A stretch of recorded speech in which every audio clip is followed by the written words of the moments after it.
People always joke about Walmart at night. They talk about the weird customers, the strange things you see in the aisles, the unsettling feeling that something isn't quite right. But what nobody really tells you is that sometimes Walmart isn't just weird. Sometimes it's dangerous. Because when you're working the overnight shift, when the store is nearly empty and the fluorescent lights are buzzing above your head, you realize something terrifying. You're not just stocking shelves. You're being watched. And the scariest part? The person watching you doesn't look like a monster. He looks like a normal customer, until it's too late. My name isn't important, but for the sake of the story, you can call me Samantha.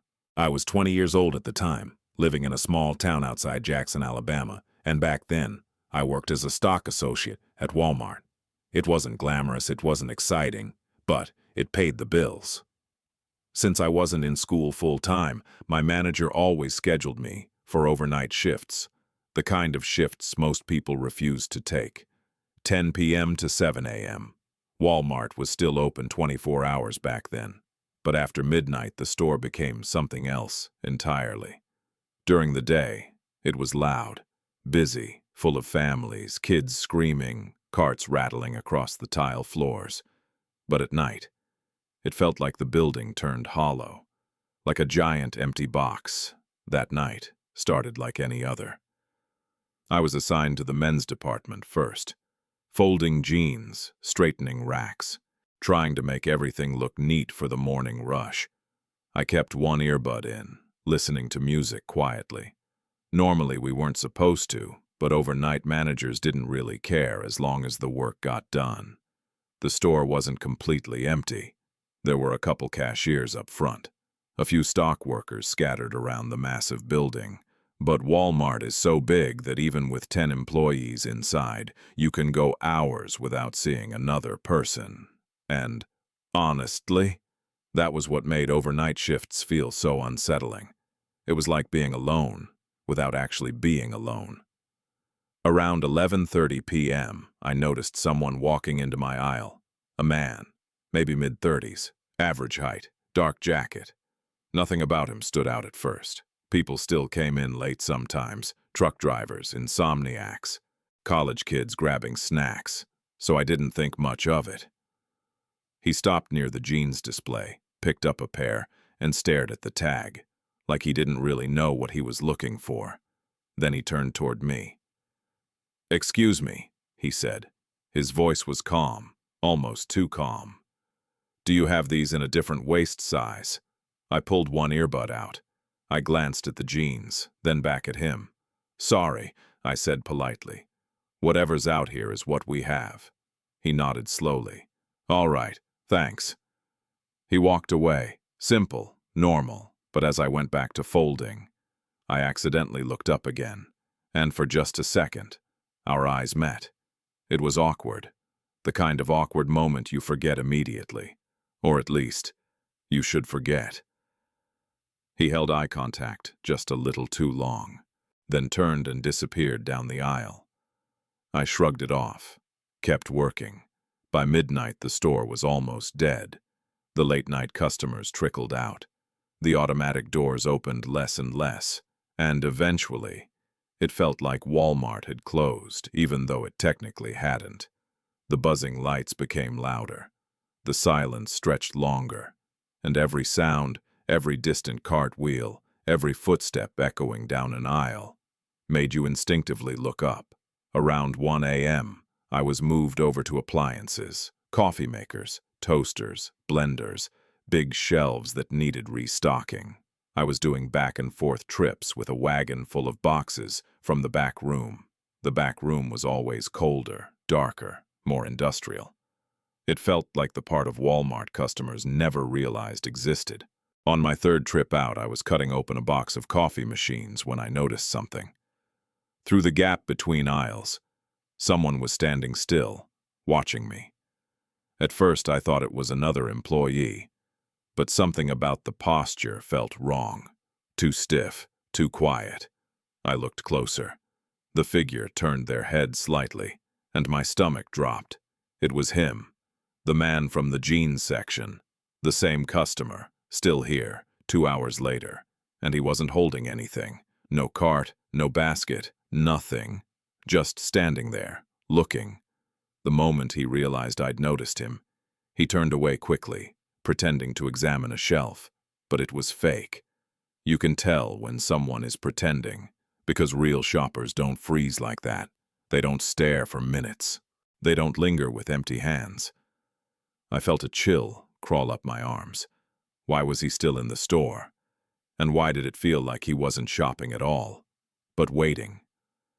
I tried to stay calm, told myself I was overreacting. Maybe he was just weird. Maybe he was on his phone somewhere. Maybe he was lost. But deep down, I knew something wasn't right. I pushed the wagon away and finished stocking as fast as I could.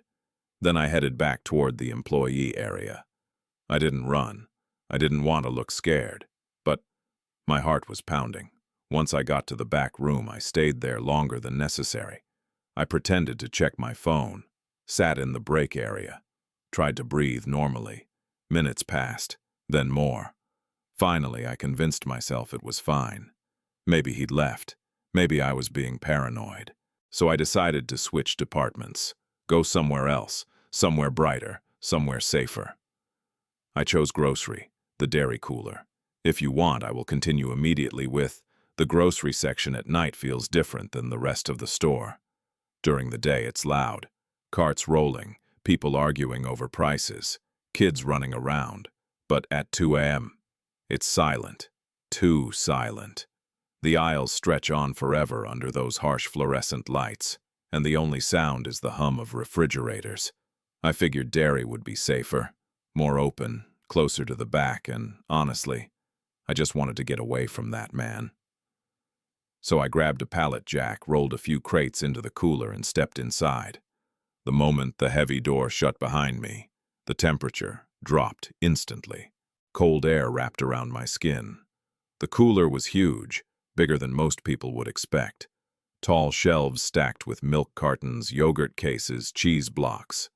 Everything smelled faintly like plastic and refrigeration. I started working, checking expiration dates, rotating product, stacking crates. The job was repetitive enough that it calmed my nerves a little. Maybe I was overreacting. Maybe that guy had left. Maybe. The cooler door suddenly burst open. The sound was so loud it echoed through the room. I froze, my hands gripping a crate of yogurt. I slowly turned my head. At first, I only saw the bright rectangle of light spilling in from outside. Then, a silhouette stepped into view. A man. For half a second, my brain refused to process it. Then my stomach dropped. It was him, the same customer, standing in the doorway. He didn't belong here. This was employees only. Customers weren't allowed past those doors, and yet, there he was. His face looked even stranger under the harsh cooler lighting, paler, almost hollow. He scanned the room slowly, like he was searching for something, or someone. My throat went dry. I didn't move. I didn't breathe. Then he took a step forward. The door shut behind him with a heavy metallic click. Now we were locked in the cooler together. The hum of the refrigerators suddenly sounded deafening. My heart was pounding so hard I thought he could hear it. I crouched instinctively behind a stack of boxes, peeking through a narrow gap between crates. I watched him. His hands were empty. No groceries, no basket. Nothing. He wasn't shopping. He never was. He tilted his head slightly, like he was listening, like he knew I was there. And then he smiled. Not a friendly smile, not an awkward smile, a slow, deliberate smile that made my skin crawl. That's when panic finally hit me. I moved fast, dropping down behind a lower shelf, pressing myself against the cold concrete floor. My hands shook as I grabbed the nearest thing I could reach. A large box filled with eggs. I dragged it in front of me like some pathetic shield. The cooler was so loud that I didn't have to worry about making noise, but my breathing felt impossibly loud in my own ears. I stayed perfectly still. The man's footsteps echoed faintly as he walked deeper into the cooler. Slow, unhurried, like he had all the time in the world. I squeezed my eyes shut. Please leave. Please just leave. Minutes passed, or maybe seconds. Time didn't feel real anymore. I expected to hear the cooler door open again, expected him to walk out, but it never happened. The footsteps stopped. Then, silence. The kind of silence that's worse than sound. I waited. My legs cramped. My fingers went numb from the cold. Finally, I convinced myself he must have left. Maybe he realized no one was here. Maybe. I lifted my head and screamed. He was right there, standing directly in front of me, so close that I could see the faint lines around his mouth. His eyes were wide, unblinking. That same smile stretched across his face. For a moment, neither of us moved. Then his smile vanished instantly, replaced with something darker. His hand shot forward. He pressed his palm toward my mouth, like he was trying to silence me. I jerked away violently. My scream echoed through the cooler. He leaned closer. His breath smelled sour, and in that moment, I knew with absolute certainty.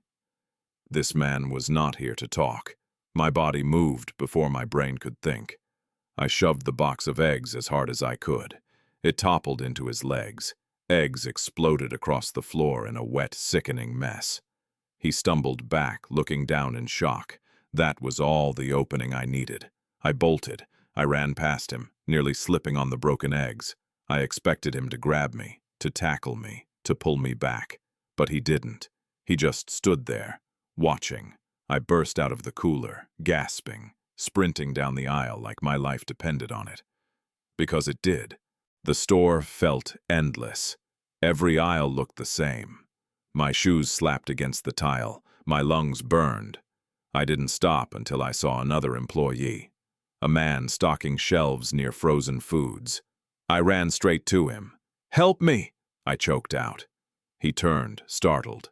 His name tag read Bob. "What's wrong?" he asked. I grabbed his arm. "There's a man." He followed me. He was in the dairy cooler.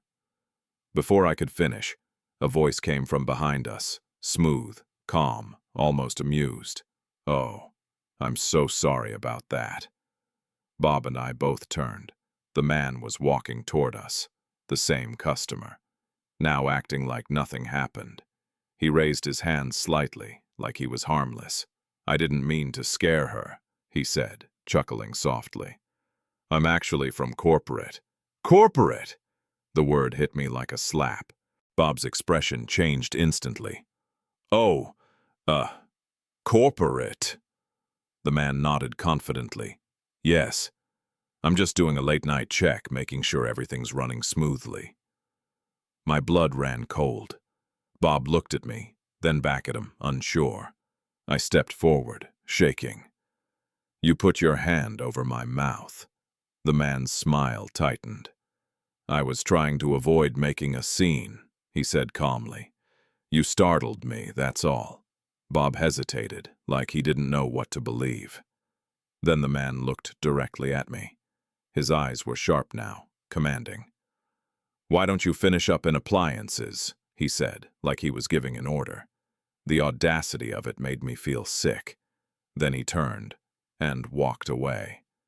Just like that, speed walking down the aisle. Before he disappeared, I called out, "What's your name?" He didn't even stop walking. He just lifted one hand slightly. "Tom," he called back, and then he was gone. I stood there, trembling. Bob scratched his head awkwardly. Maybe he really was corporate. I stared at him. My voice was barely a whisper. No, that wasn't corporate. That was a predator. And somehow, he had almost gotten away with it. After the man disappeared down the aisle, I just stood there. My whole body felt numb. Not from the cold of the dairy cooler anymore, but from the realization that something truly horrible had almost happened. Bob went back to stalking like nothing had occurred. Like this was normal. Like a random man sneaking into an employee's only cooler at 2 a.m. was just another weird Walmart moment. But I couldn't move. I couldn't think. All I could see was that smile. That slow, deliberate smile. And the way his hand had reached for my mouth. Like he'd done it before. Like he knew exactly what he was doing. I told Bob quietly, "I need to talk to a manager." Bob shrugged. "There's no overnight manager tonight. Just the front leads." Of course there wasn't. Walmart at night always felt understaffed, unprotected, like the store was too big to control. I spent the rest of my shift in a fog. I stayed in the brightest areas. I never went anywhere alone. Every time I turned a corner, I expected to see him standing there again, waiting, but he never came back. And somehow, that was worse, because it meant he left on his own terms, not because he was caught, not because he was stopped, just because he decided he was done. When 7 a.m. finally arrived, I practically ran out of the building. The sun was coming up, washing the parking lot in pale orange light. Morning customers were arriving, families, old people, normal life. It felt surreal, like the nightmare should have ended the moment daylight hit. But it didn't, because I knew something I couldn't unknow. That man had been in the store with me for hours and nobody noticed. Nobody stopped him. Nobody questioned him. He could have done anything. I didn't sleep. Every time I closed my eyes, I saw him standing over me in the cooler. That smile, that silence, the way he had leaned down, so casually, like I was already trapped. The next morning, I called the store. I asked for one of the managers, a woman named Margaret. She'd always been strict but fair. When she answered, I tried to keep my voice steady. "Margaret, I need to ask you something." She sighed. "What's going on, Samantha?" I swallowed hard. "Was there supposed to be a corporate visit last night?" There was a pause. "A corporate visit," she repeated. "Yes," I said quickly. "A man told me he was corporate. His name was Tom." The silence on the line felt heavy. Then Margaret said, slowly, "No." My stomach tightened. "No what?" "No corporate visits were scheduled, and nobody from corporate would ever come in at 2 in the morning. My hands started shaking again. "So, there's no one named Tom?" Margaret's voice sharpened. "Samantha, what happened?" I told her everything. The jeans aisle, the staring, seeing him again hours later, the dairy cooler, the hand over my mouth, the fake apology, the way he walked off like he owned the place. When I finished, Margaret didn't speak for a long time. Then she said quietly, "Stay on the phone." I heard muffled voices in the background. Footsteps, a door opening. Then Margaret returned. "We're checking the cameras right now." I drove back to the store. Later that afternoon. I didn't want to, but Margaret insisted. When I arrived, she was waiting in the security office with another manager. The room was small, cramped, filled with monitors showing different parts of the store. Margaret looked exhausted. Her face was pale. She motioned for me to sit. "We found him," she said. My throat went dry. On the screen, there he was. The man. Not corporate, not an employee, just a stranger. At first, the footage showed him walking in like any other customer, normal, calm, but then the hours passed, and he never left. He didn't shop, he didn't browse, he didn't pick up a single item. Instead, he wandered, slowly, aimlessly, like a shark circling water. And then the worst part. Every few minutes, he appeared in the same aisle as me, always at a distance, always watching. Sometimes he'd stand completely still at the end of an aisle. Sometimes he'd step behind a shelf the moment I looked up. Sometimes he followed directly behind me. Margaret rewound one clip. In it, I was walking toward appliances with a wagon, and behind me, only about 20 feet back, he was walking too, empty-handed, silent, staring. My stomach churned. Margaret's voice was tight. "He was tracking you," I whispered. "How long?" Margaret clicked through timestamps. "Almost 3 hours. 3 hours. He had been stalking me inside Walmart for 3 hours, and I had no idea." Then Margaret pulled up the dairy cooler camera. The footage was grainy, but clear enough. The door swung open. The man stepped inside. And then, the camera angle didn't show what happened behind the shelves, but it didn't need to, because what happened next made my blood freeze. Minutes later, the man stepped back into view, and he was smiling like he'd found something, or someone. Margaret slammed her hand on the desk. Oh my God. I felt like I was going to throw up. Then the clip jumped forward, me bursting out of the cooler, running. The man following calmly behind, adjusting his jacket like nothing happened. Margaret turned away from the screen. Her voice was shaking now. "That's not corporate," I whispered. "I know." Margaret called the police immediately. They came to the store, took my statement, and filed a report. They told me the man was likely waiting for the right moment, the right aisle, the right opportunity. Somewhere cameras couldn't see, somewhere nobody would hear. The officer looked at me seriously. "You're lucky you screamed." Lucky. That word hit me hard, because it meant the opposite was also true. If I hadn't screamed, if I hadn't shoved that box of eggs, if I'd frozen for 1 second longer, I might not be here telling this story. Margaret told me later that the man was never identified. He left the store before police arrived, and by the time they searched the area, he was gone, like he'd vanished into the morning traffic. A stranger, a predator, someone who walked into Walmart like it was nothing, and almost walked out with something far worse than groceries. That day I told Margaret one thing. I can't do overnights anymore. Margaret didn't argue. She just nodded. I understand. I still work at Walmart, but only during the day, only when the aisles are full, only when there are people around. Because Walmart at night, it isn't just a store, it's a maze, a hunting ground, and sometimes the weirdest creatures you find there aren't just harmless oddballs. Sometimes they're monsters hiding in plain sight. Police left after taking my statement. But the feeling didn't. It stayed. It clung to me like the smell of that dairy cooler, cold plastic, spoiled air, and something human underneath it. That night, after everything was handled, Margaret offered to walk me to my car. The sun was still up. The parking lot was full. And yet, I couldn't stop looking over my shoulder. Every man in a hoodie looked wrong. Every shadow between cars looked like it could move. Margaret kept talking, trying to sound normal. "Just take a few days off," she said. "We'll schedule you days from now on." I nodded, but my throat felt locked, because days didn't erase what happened. The problem wasn't the night shift.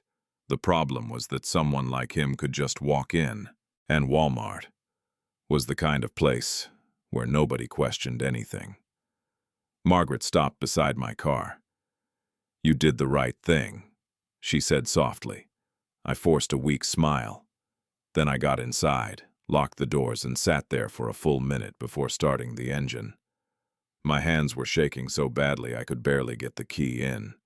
When I finally drove away, I kept checking the rearview mirror, half expecting to see headlights behind me. Following, waiting.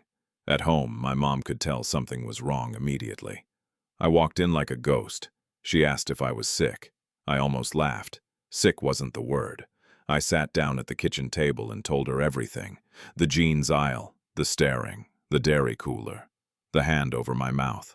Her face changed with every sentence. By the end, she looked like she wanted to cry.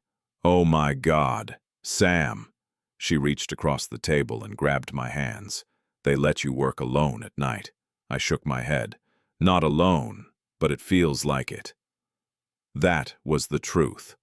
Walmart is so big that "not alone" means nothing. It means you can scream and nobody hears you. It means you can disappear between aisles and become invisible. My mom begged me to quit. But quitting isn't always that easy when you need rent money. So I told her what Margaret told me. No more nights, only day shifts.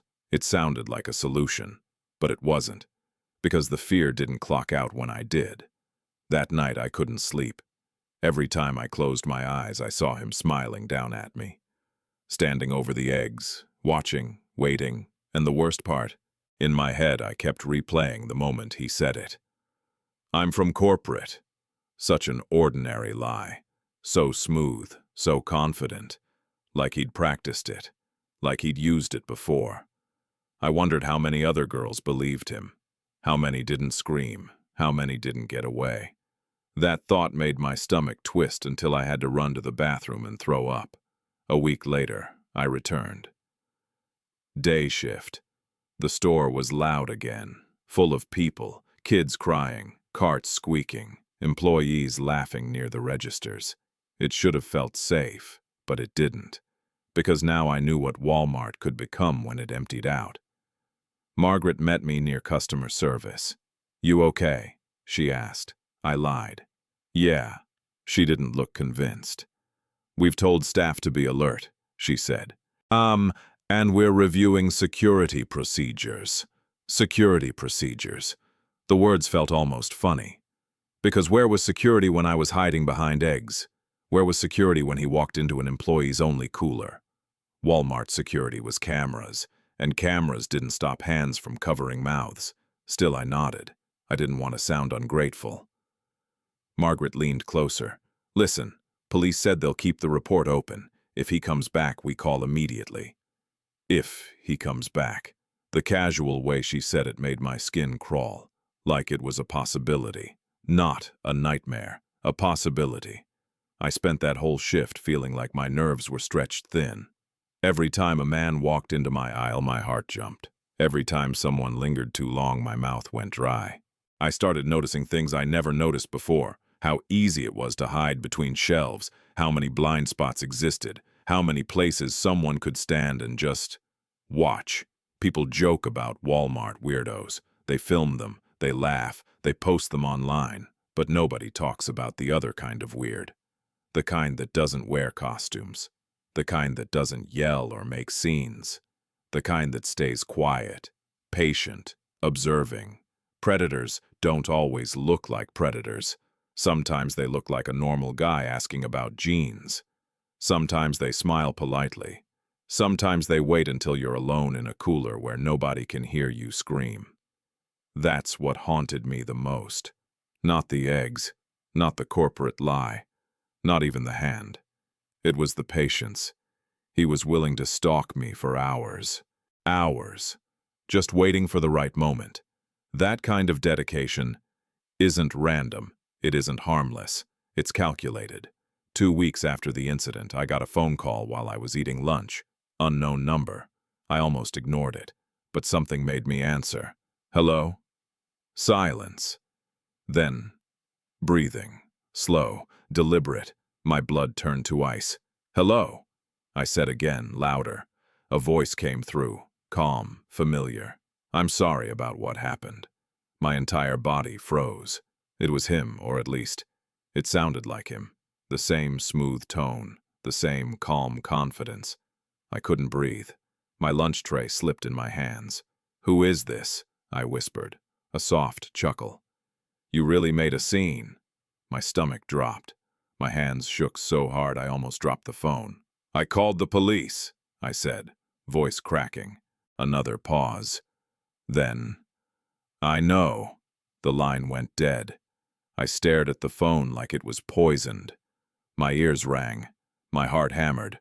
I ran straight to Margaret's office, burst through the door without knocking. Margaret looked up, startled. "Samantha?" I held up my phone. "He called me." Margaret's face drained. "Who?" "The man." Margaret stood up slowly. "What did he say?" I swallowed hard. "He said, he knows." Margaret didn't speak for a long time. Then she reached for her desk phone. "We're calling the police again." Margaret didn't waste a second. She called the police while I sat in her office, gripping my phone like it might ring again. My fingers were numb. My mouth felt dry.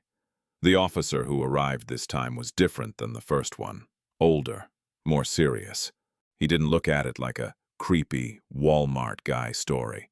He looked at it like what it was, a threat.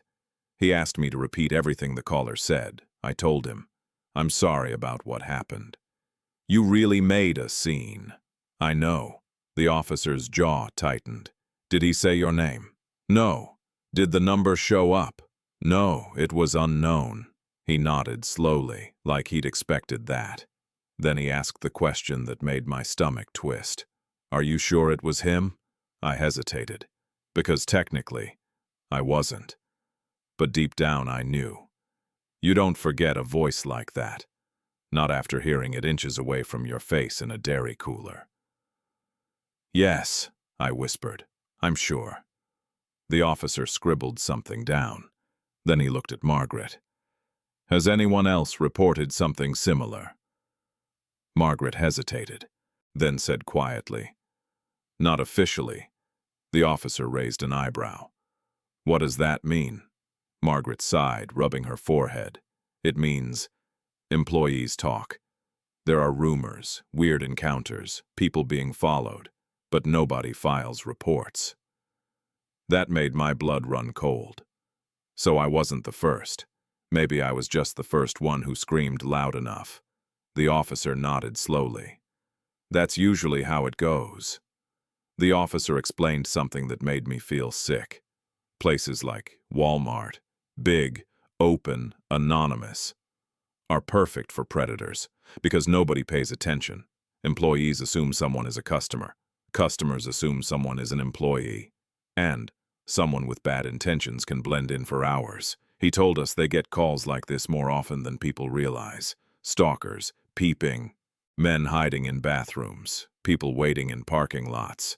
The kind of stuff that never makes the news. Because it's easier for companies to keep quiet. Margaret looked uncomfortable, but she didn't deny it. The officer turned back to me. "Samantha, you need to be careful. This call means he hasn't forgotten you." I swallowed. What am I supposed to do? His answer was simple. "Don't be alone." I tried to follow that advice. I stayed around groups of coworkers. I didn't walk to my car alone. I didn't take breaks outside. I kept my phone in my hand at all times. But paranoia is exhausting. It eats at you. Every sound becomes suspicious. Every stranger becomes a possible threat. I started noticing men watching me in the store. Most of them were probably harmless. But once you've been hunted, you don't see people the same way again. One afternoon, I was stocking shelves in housewares. Bright sunlight was spilling through the front windows. Families were everywhere. It should have felt safe. Then I saw him, not the stalker, a different man, standing at the end of the aisle, just staring. My chest tightened. I froze. He didn't move, didn't shop, didn't blink. My hands started shaking. Then he turned and walked away, and I realized something terrifying. I couldn't tell anymore. I couldn't tell the difference between normal and danger. Fear had rewired my brain. A few days later, Margaret called me into her office again. She looked tense. She shut the door behind me. "I didn't want to tell you this," she said. My stomach dropped. "What?" She hesitated, then opened a drawer. She pulled out a printed photograph, a still frame from the security footage. It was him, the man, captured clearly under the fluorescent lights. His face was sharper than I remembered. His eyes looked empty. Margaret slid the photo across the desk. "Police ran it through their system." I stared at it, feeling nauseous. "And?" Margaret swallowed hard. "And they think he's been here before." My throat went dry. "What do you mean?" Margaret lowered her voice. "There was an incident last year. Different girl, different shift." My blood turned to ice. A girl in cosmetics said a man followed her into the back hallway. She didn't report it. She quit the next week. I felt dizzy. So he's done this before. Margaret nodded slowly. And now he's called you. The room felt like it was shrinking. I whispered, "Why didn't anyone stop him?" Margaret's face twisted with frustration. Because nobody had proof, because nobody wanted to cause panic, because people convinced themselves it's nothing. Nothing. A hand over my mouth wasn't nothing. A predator stalking aisles wasn't nothing. But that's how evil survives, by being dismissed. That night I didn't want to go home. I sat in my car outside my mom's house for a long time. The neighborhood was quiet. Too quiet. Every passing car made my heart jump. Finally, I went inside, locked the doors, and tried to relax. Around midnight, my phone buzzed. Unknown number. My whole body went cold. I stared at the screen. Ringing, ringing. I didn't answer. It stopped. Then a text appeared. Just 3 words. "I saw you." My blood ran ice cold. I couldn't breathe. I dropped the phone like it burned. My mom came running into the room. "What's wrong?" I showed her. Her face drained of color. "Oh my God." We called the police again. They arrived quickly, searched outside, checked the street. Nothing. No one. Just darkness. The officer looked at me seriously. "He's trying to scare you." "It's working," I whispered. The officer nodded grimly. "That's the point." The worst part wasn't even the message. It was what it implied. He knew my number. He knew my name. And somehow, he knew where I lived. I kept thinking back to Walmart, to that night, to the way he watched me. What if it wasn't just stalking inside the store? What if he followed me after? What if he'd been outside, in the parking lot, watching which car I got into? What if he'd been doing this longer than I realized? The thought made me feel physically sick. Predators don't stop at aisles. They don't stop at cooler doors. They stop when they're caught, or when they get what they want. After the second call, everything changed. It wasn't just a creepy incident at work anymore. It wasn't just some stranger wandering aisles. This had followed me home. It had crawled out of Walmart's fluorescent nightmare and into my real life. The police told us to stay calm. They said they would monitor the situation. But how do you stay calm when someone out there knows where you sleep? My mom started double-locking every door. She kept the porch light on all night. She made my younger sister sleep in her room. And me? I barely slept at all. Every little sound outside made my heart slam against my ribs. A branch tapping the window. A car passing down the street. Even the wind felt like footsteps. A detective finally got involved. His name was Detective Rains. He came to the house, sat with us at the kitchen table, and spoke in a voice that was too steady. Like he'd seen this kind of thing 100 times. He asked to see the text message. "I saw you." He nodded slowly. "This is intimidation." My mom's voice trembled. "Can't you arrest him?" Detective Rains sighed, not without an identity, not without catching him. He looked at me. "Samantha, do you remember anything specific? A tattoo? A scar? Anything?"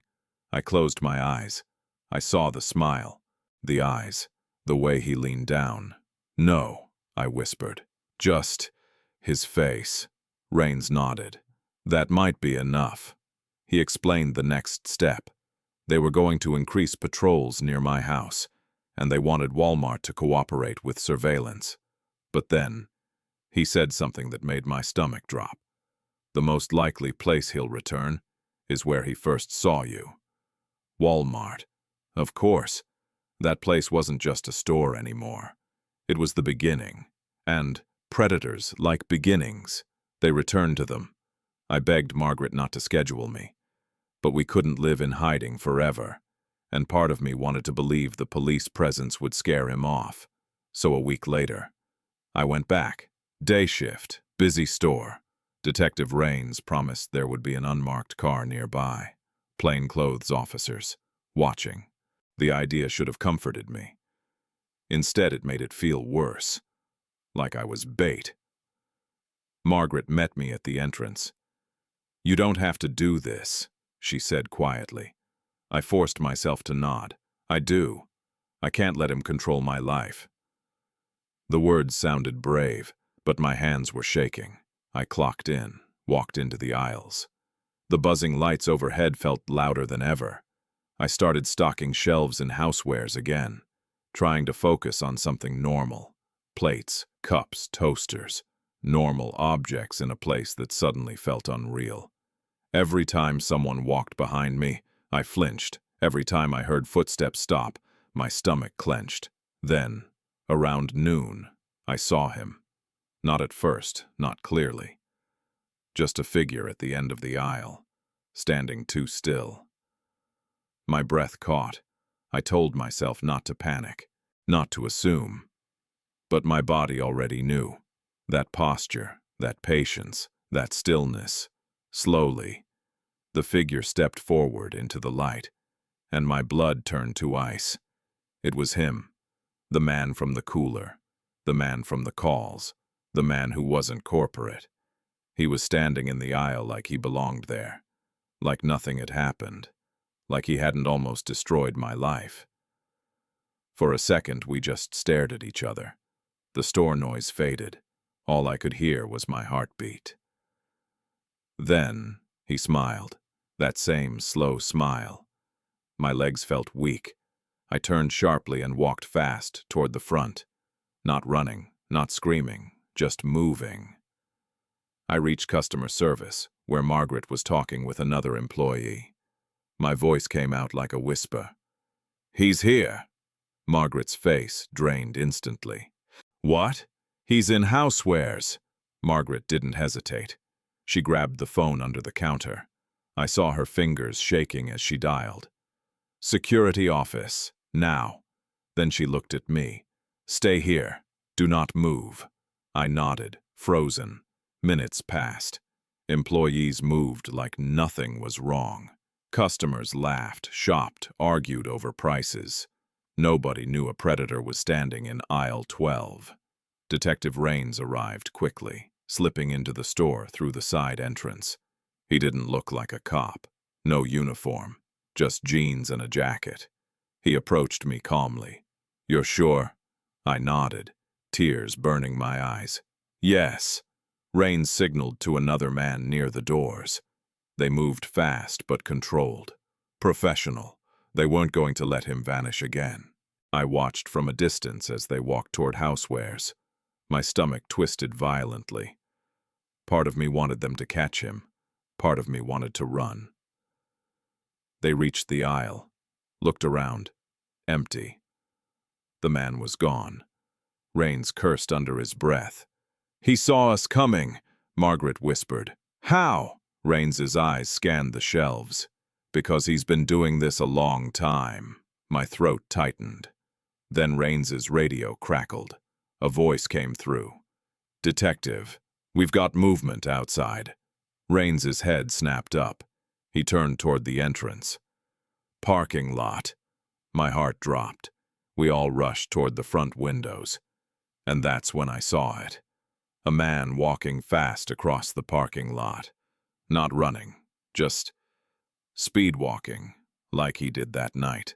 Like he knew exactly how to disappear without causing a scene. He reached a dark sedan parked far away. Too far. Always too far.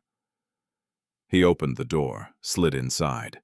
Detective Rains burst out the automatic doors, shouting, "Stop! Police!" The man didn't even look back. The car engine roared. And then the sedan pulled out fast, too fast, cutting between rows of cars. Detective Rains chased, but it was hopeless. By the time he reached the edge of the lot, the car was gone, swallowed by traffic. Just like that. Again. He escaped. My knees buckled. Margaret caught me before I hit the floor. "Oh my God," I whispered. Rains came back inside, breathing hard, jaw clenched. "He knew," I said, voice trembling. "He knew police were watching." Rains nodded slowly. "That's what scares me." That night, back at home, Detective Rains told us the truth. "This isn't random," my mom whispered. "What do you mean?" Rains looked at me carefully. "I think he chose you, and I think he's not finished." My blood ran cold. The idea of him out there, driving away calmly, knowing he could come back whenever he wanted, made me feel like I couldn't breathe. Walmart wasn't the danger anymore. The danger was that he was free.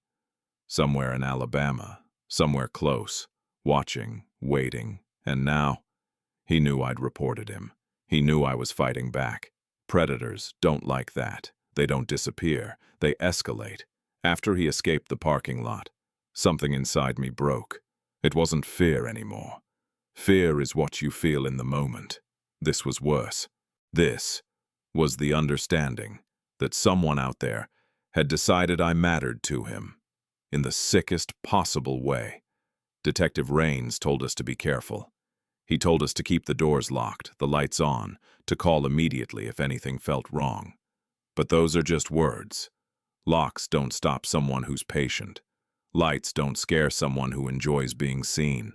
And calling the police doesn't help when you live in the minutes before they arrive. That night, my mom made us all sleep upstairs. She pushed a dresser in front of the back door. She kept her phone in her hand like a weapon. I lay in bed staring at the ceiling. Every time I blinked, I saw him smiling in the dairy cooler. I checked my phone constantly. No calls, no texts, nothing. The silence was unbearable, because silence is where people like him live. Around 2 a.m., I finally started drifting. Then a sound, soft, metallic, downstairs. My eyes snapped open. I held my breath. Another sound, like a tap, then a slow scrape. My heart began pounding so hard it felt painful. I sat up, listened. The house was dead silent except for the faint hum of the AC. Then, a creak, a floorboard, downstairs. My stomach dropped.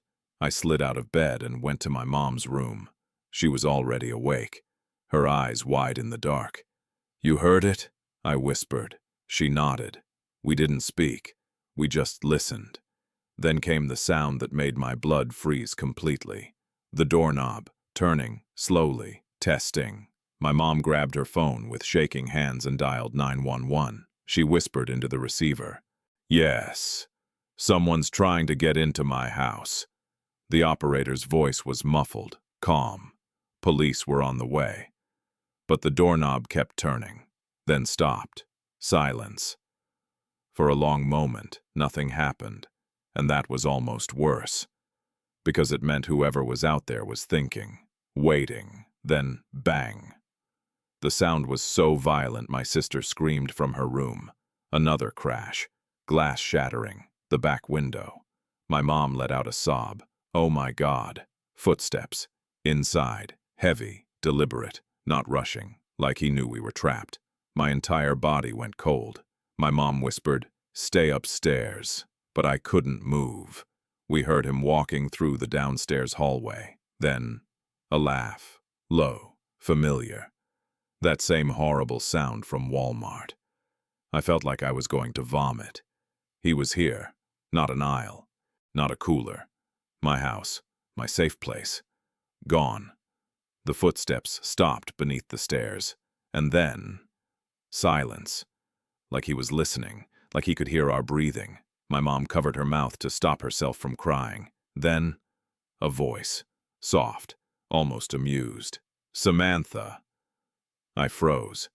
My blood turned to ice. He knew. He knew exactly where we were. He whispered again. "Come on." I heard him step onto the first stair. The wood creaked. My mom clutched my arm so hard it hurt. Second step. Creak. Third step. Slow. Patient. Enjoying it. My sister was crying quietly in her room. My mom whispered into the phone, begging, "Please hurry." The operator kept saying officers were close, but close wasn't here. The footsteps reached halfway up the staircase, then stopped, and for a second, everything was silent. Then the man spoke again, louder this time. "You made me run today." His voice was calm, controlled, like this was a conversation. I don't like running. Another step. Creak. My mom's whole body was shaking. I couldn't breathe.